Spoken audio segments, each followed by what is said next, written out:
ꯃꯌꯥꯝ ꯅꯍꯥꯟꯒꯩ ꯚꯤꯗꯤꯑꯣ ꯅꯝꯕ ꯌꯥꯗꯗꯅ ꯅꯝꯕꯗꯤ ꯊꯕꯛꯀ ꯆꯤꯟꯕ ꯅꯠꯇꯦ ꯑꯗꯨꯗꯨꯅ ꯚꯤꯗꯤꯑꯣ ꯅꯝꯕ ꯀꯌꯥ ꯁꯪꯗ꯭ꯔꯦ ꯑꯗꯨꯅ ꯅꯨꯃꯤꯗꯥꯡ ꯅꯠꯇꯗꯤ ꯐꯪꯗ꯭ꯔꯦ ꯑꯗꯣ ꯉꯁꯤ ꯃꯌꯥꯝ ꯑꯃꯨꯛ ꯌꯦꯡꯃꯤꯟꯅꯔꯁꯦ ꯅꯝꯕ ꯑꯃꯨꯛ ꯍꯧꯔꯦ ꯉꯁꯤꯗꯒꯤ ꯃꯊꯪꯗꯩꯗꯤ ꯁꯤꯗꯩꯗꯤ ꯑꯗꯨꯝ ꯃꯊꯪ ꯅꯝꯕ ꯍꯧꯕ ꯉꯝꯕ꯭ꯔꯥ ꯌꯦꯡꯉꯒꯦ ꯃꯌꯥꯝ ꯑꯗꯨꯗꯤ ꯃꯌꯥꯝ ꯉꯁꯤꯒꯤꯗꯤ ꯌꯦꯟ ꯊꯣꯡꯕꯅꯦ ꯑꯗꯨꯒ ꯁꯤꯅ ꯏꯔꯣꯝꯕ ꯀꯣꯂꯤ ꯍꯋꯥꯏ ꯏꯔꯣꯝꯕ ꯑꯗꯨꯒ ꯁꯤꯅ ꯆꯝꯐꯨꯠ ꯁꯤꯅ ꯃꯍꯤ ꯂꯩꯔꯦ ꯃꯌꯥꯝ ꯑꯗꯨꯗꯤ ꯆꯥꯕ ꯍꯧꯔꯁꯤꯀꯣ ꯃꯌꯥꯝ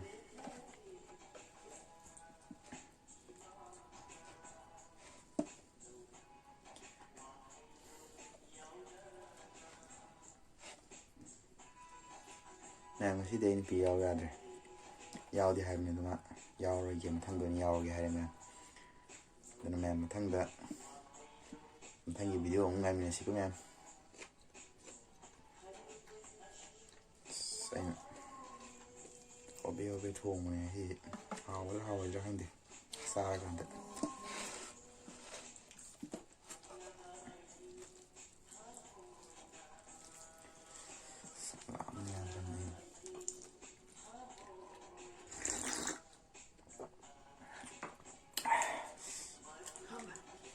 ꯍꯥꯎꯕ꯭ꯔꯥ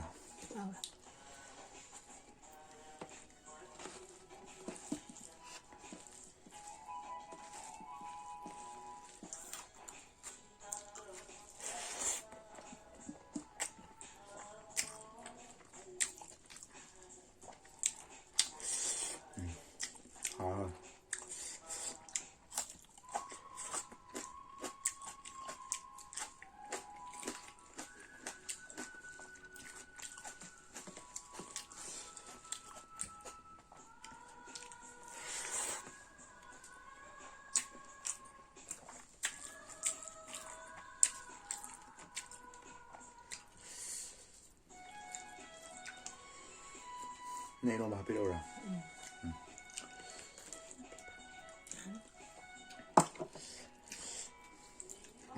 ꯏꯔꯣꯝꯕꯁꯤꯗꯤ ꯍꯥꯎꯗꯧ ꯃꯥꯜꯂꯦ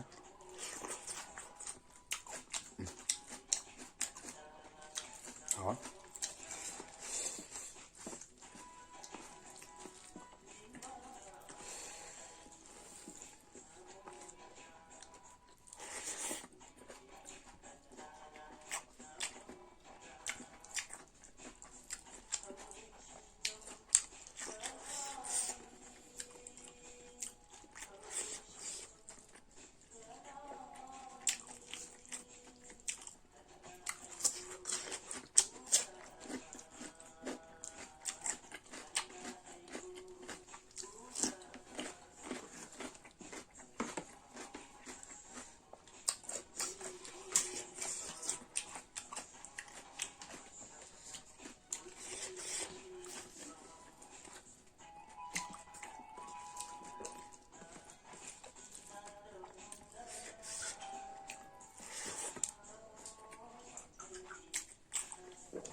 ꯑꯩꯅ ꯄꯨꯔꯤ ꯁꯣꯝ ꯆꯥꯔꯤꯀꯣ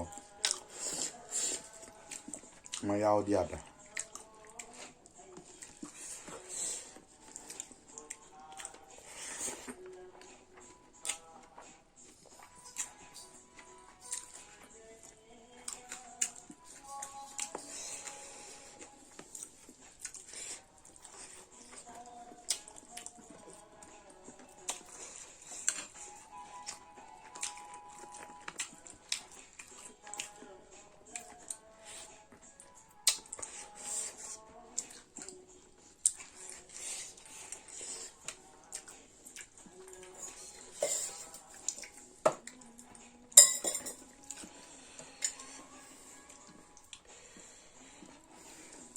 ꯃꯣꯔꯣꯛ ꯁꯥꯏ ꯀꯥꯏꯗꯩ ꯑꯗꯨꯝ ꯁꯥꯒꯠꯂꯛꯑꯦ ꯑꯃꯦꯠꯄ ꯀꯥꯏꯗ ꯃꯦꯠꯄ ꯁꯥꯈ꯭ꯔꯣ ꯑꯃꯦꯠꯄ ꯁꯥꯏ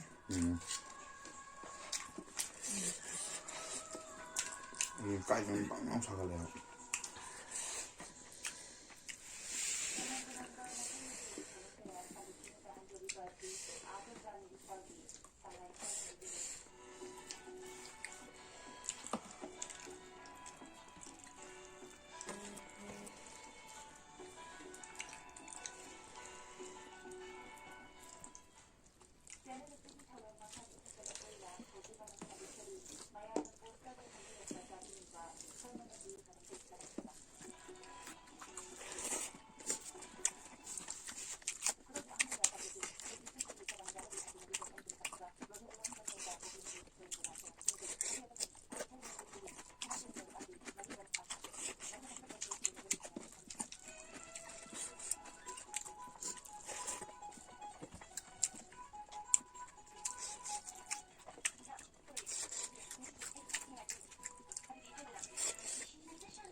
มันใช่อ่ะ กระชาน กระดูก สับไปก็ได้มาดูเม็ดนะ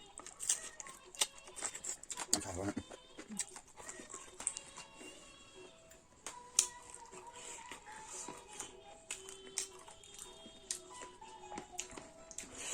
สามีเป็นสร้างงามเดียว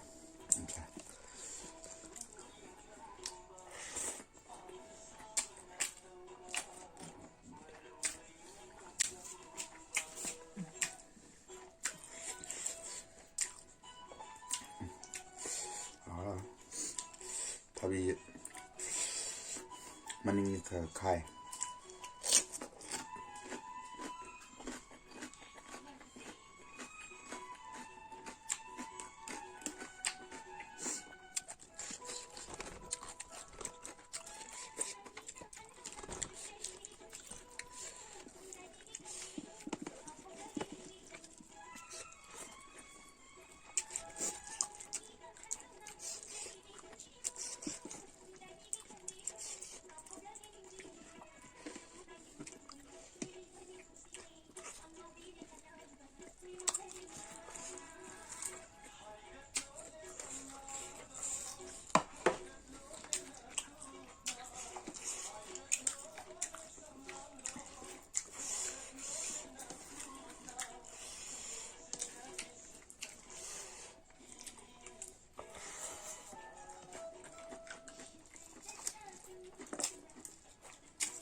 얘는 도 아빠 싫어합니다.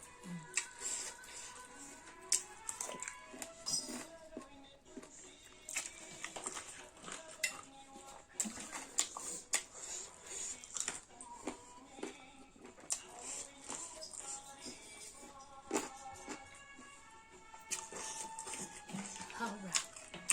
아.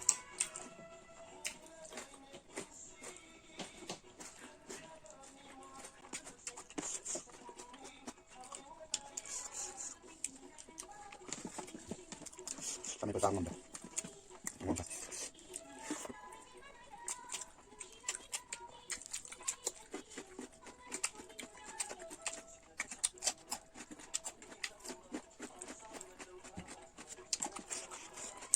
Hindi.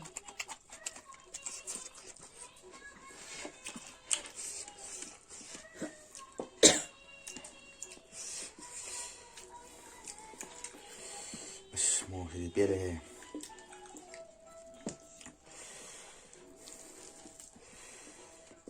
Kayo sana nga sila.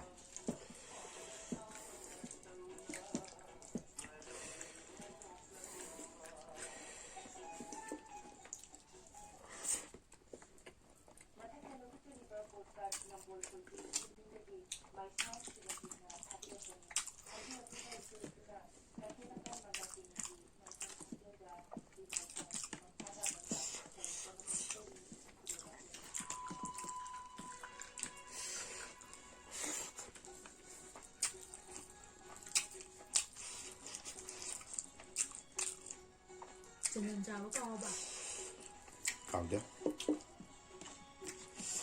ꯃꯔꯤꯟꯁꯦ ꯁꯦꯝꯕꯗꯤ ꯌꯥꯝ ꯋꯥꯅ ꯁꯦꯝꯈꯤꯕꯅꯤ ꯆꯥꯕꯗꯤ ꯀꯌꯥ ꯍꯥꯎꯕ꯭ꯔꯥ ꯍꯥꯏꯕꯗꯤ ꯆꯥꯕꯅ ꯀꯌꯥꯝ ꯍꯥꯎꯔꯤꯕ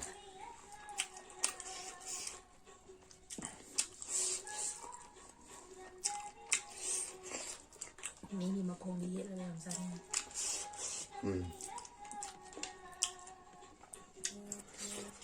ꯃꯈꯣꯡꯗꯤ ꯌꯦꯟ ꯆꯥꯕꯁꯨ ꯍꯥꯎꯋꯤ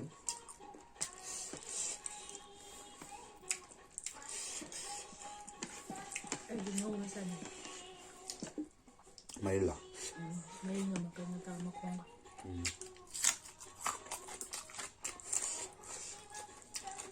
ꯑꯗꯨ ꯑꯗꯨꯝ ꯍꯥꯎꯋꯦ ꯉꯧꯕꯅ ꯍꯦꯟꯅ ꯍꯥꯎꯋꯦ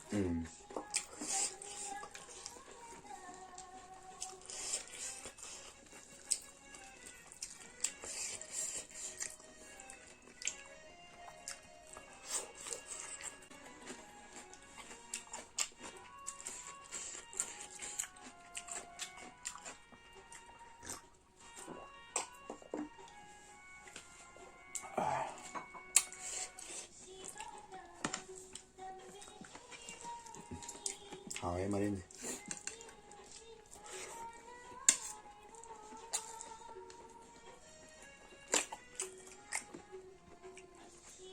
ꯃꯤ ꯃꯔꯤꯟ ꯍꯩꯅꯗꯕ ꯃꯤ ꯂꯩꯌꯦ ꯁꯤꯅ ꯍꯥꯎꯖꯔꯤꯕ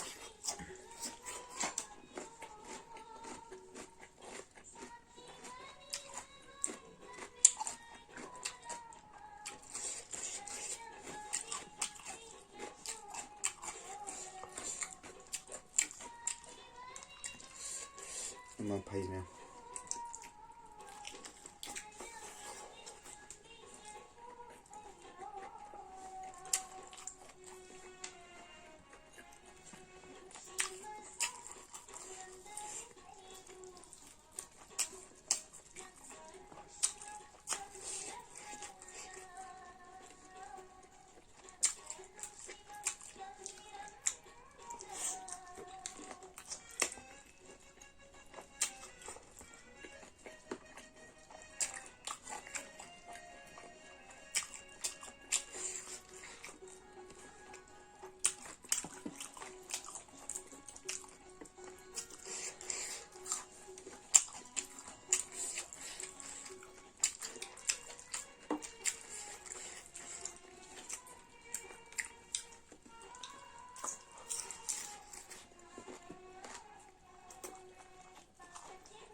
làm nên tôi sẽ có thể mà pum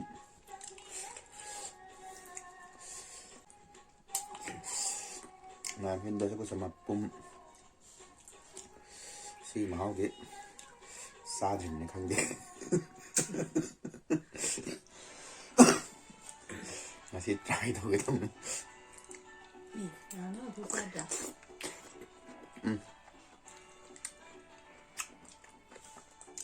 nó thế ra chăm phút phút đi đúng chơi vậy á in giang thông bự mà không hấp ra thì vào chát chứ khối nào ai ra đấy mà đi đấy mà pum hao bây giờ hao với cái này mình sẽ hao bên này hao thì hao này rồi mà nung thì cái xăng thì gọi là không biết là làm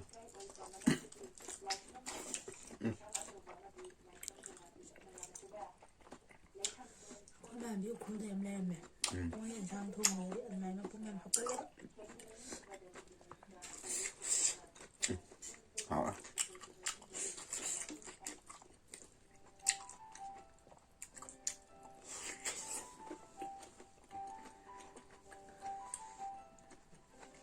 sau thuốc rồi thế mình sẽ làm xây dựng này làm một phần mình mới ก็เทียงนะ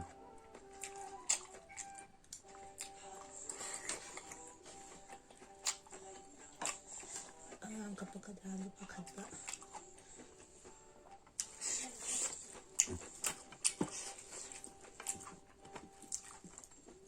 好啊，这是个什么pommes de terre？มันนุ่มเนี่ย特别辣了。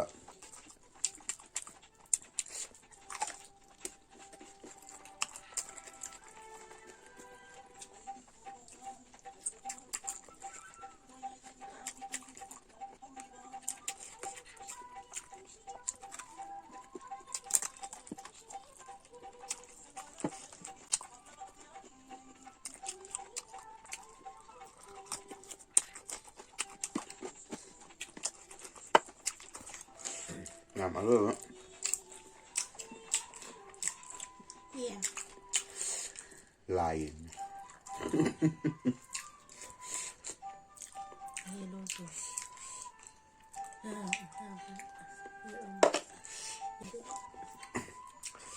làm những champut.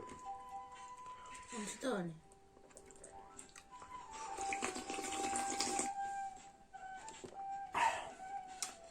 Champut đã rồi với mẹ. Sao ạ? Quá hồi.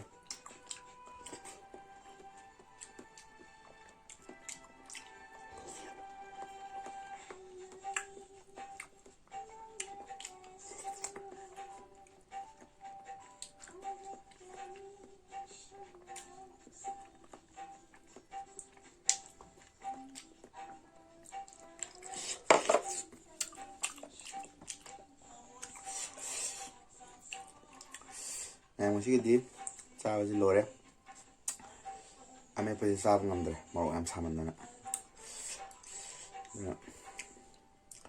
xin làm gì làm em xin đi tại xin ăn sao phải em muốn xin đi mà tăng sai lo xin giờ cái